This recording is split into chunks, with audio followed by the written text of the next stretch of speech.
नमस्कार साथियों, और सबसे पहले आपको बिहार टॉप क्लासेस में स्वागत है। आज जो हम सीखने वाले हैं कि प्रतिशत निकालना सीखे। प्रतिशत में क्या है कि पहला प्रश्न है कि हमने प्रतिशत पर ऑलरेडी एक वीडियो बना चुके हैं, ठीक है ना, जो हम आपको आई बटन में दे देंगे, आप वहां जाकर देख सकते हैं कि 50 रुपया का 4% कितना होगा, 23 रुपया का 7% कितना होगा, और 37 रुपया का 10% कितना होगा, है ना।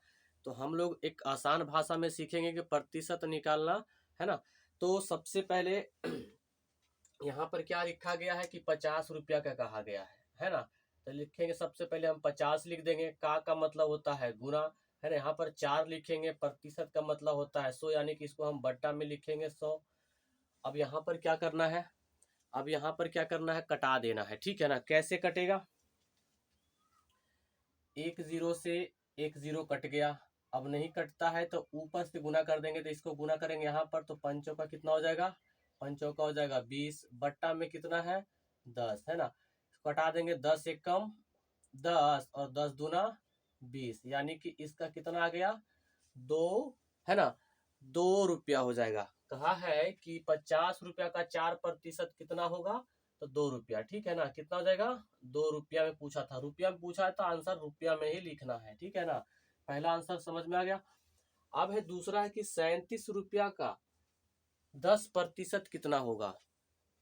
37 रुपया का 10% कितना होगा, आइए करते हैं। तो सबसे पहले हम 37 को लिखेंगे, ठीक है। तो 37 को हमने लिख दिया, का मतलब होता है गुना, हम गुना कर देंगे, यहाँ पर लिखेंगे 10, ठीक है ना। प्रतिशत का मतलब होता है 100, यानी कि बट्टा में 100 लिखेंगे। हमने लिख दिया बट्टा में 100, ठीक है, बट्टा में 100 लिख दिया। अब आगे क्या करना है, अब इसको कटा दीजिए, ठीक है ना। कैसे कटेगा, तो एक जीरो से एक जीरो कट गया, ठीक है ना। एक जीरो से एक जीरो कट गया, ऊपर क्या बच रहा है, ऊपर बच रहा एक, और यानी 1 और 37 में गुना करेंगे तो 37 हमारा आएगा, बट्टा में कितना है 10 है। जब इसको अगर हम भाग करेंगे ना, भाग करने पर इन दोनों में कटेगा कितना, 3.7 आंसर इसका आएगा, ठीक है ना। 7 रुपया, 3.7 इसका आएगा। किसका, 37 रुपया का 10% कितना आएगा, 3.7 रुपया ही इसका आएगा, ठीक है ना। चलिए, अब है कि 23 रुपया का 7% कितना होगा।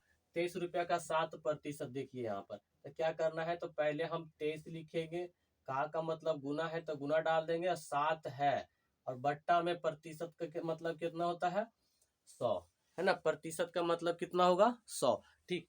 तो अब देखिए यहाँ पर कटता नहीं है, जब नहीं कटेगा, जब नहीं कटेगा तो उसको क्या करना है, गुना कर देना है, ठीक है ना।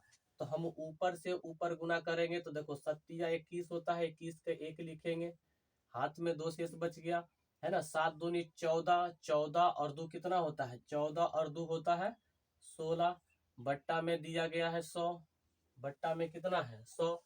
अब इसको भाग कर देना है ना। 61 में 100 से भाग दे दो, ठीक है, कितना आएगा। तो अगर इसको हम भाग देते हैं तो यानी कि दो जीरो है, तो दो संख्या के बाद दशमलव लगा दो, यानी कि हम लिखेंगे 1.61, 1.61 इसका आंसर होता है, ठीक है ना। तो उम्मीद करते हैं समझ में आ गया होगा कि प्रतिशत कैसे निकालते हैं, ठीक है। और है ना, जो इसका बेसिक कॉन्सेप्ट था, जो हमने पहले वीडियो बना चुके हैं, जो जाकर आप देख लीजिएगा, आप कमेंट में दे देंगे, डिस्क्रिप्शन में, है ना, डिस्क्रिप्शन में हम इसका दे देंगे लिंक, और जाकर आप इसको हम इस वीडियो को आई बटन में लगा देंगे, आप वहां जाकर देख सकते हैं, है ना, ठीक है ना। तो इस वीडियो के लिए धन्यवाद, थैंक यू सो मच।